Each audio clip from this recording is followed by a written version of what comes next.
আজকে আমরা এসেছি আলিপুরদুয়ার 1 ব্লকের পাতলাখাওয়া গ্রামে। আমাদের চাষি দাদা অনিল বর্মন মহাশয়, উনি ওনার ড্রাগন বাগানে ড্রিপ ইরিগেশন লাগিয়েছেন। 6 মাস হতে চললো। দাদার কাছ থেকে শুনে নিই যে উনি কিভাবে এই ড্রিপ ইরিগেশন সিস্টেমটা উনি নিলেন এবং তারপরে ওনার ড্রিপ ইরিগেশন লাগানোর পরে ওনার কি কি পার্থক্য উনি বুঝতে পারছেন আগের খরচের সাথে এখনের খরচ।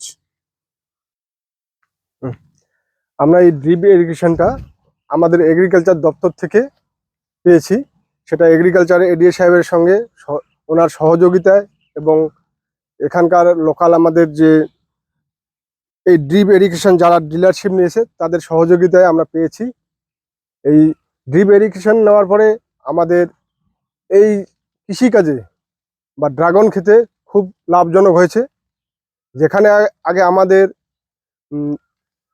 সেচের জন্য খরচ হতো, সেই খরচটা আমাদের অনেক সামান্য হয়ে গেছে এখন। আগে সেচ চালাতে গেলে আমাদের 1.5 হর্স অথবা 2 হর্সের মোটর লাগিয়ে চালাতে হয়েছিল। সেটা আমাদের 6-7 ঘন্টা সময় লাগিয়েছে। সেখানে আমাদের লাগতেছে এখন 20 মিনিট।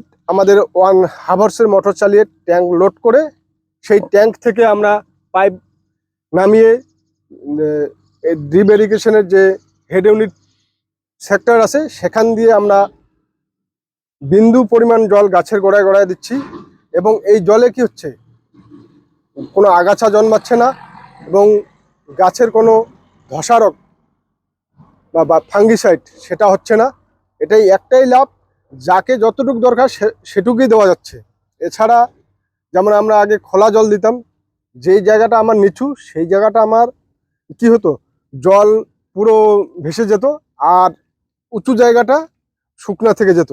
এবং উঁচু জায়গা ভেজাতে গেলে আমার নিচু জায়গাটাকে পুরো ড্যামেজ হয়ে যাচ্ছে। সেই ড্যামেজের হাত থেকে আমরা বেঁচে গেছি।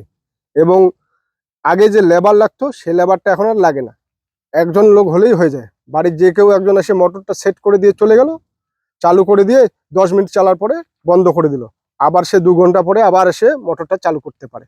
বাড়ির কাজও হচ্ছে এবং আমার এই খেতে জল সেচের ব্যবস্থাটাও হচ্ছে। এই জন্য আমি অনুরোধ করব, আপনারা যারা এই জিনিসটা দেখবেন অবশ্যই নেওয়ার জন্য সহযোগিতার হাত বাড়িয়ে দেবেন। এই কাজটা সবাই করলে সব কিছুকে সাকসেসফুল হবে এবং ভাববো আগামী দিনের যে আমাদের যে প্রজন্মগুলা জলের অভাব থেকে বাঁচবে। বর্তমানে সরকারের যে স্কিম বেড়েছে জল ধর প্রকল্প, সেটা আমরা ধরে রাখতে পারবো এবং জলের লেয়ারটাকে আমরা সঠিক জায়গায় রাখতে পারবো, বা জল অপচয় করা যাবে না আর। আমাদের এমন দিন আসতেছে। নমস্কার।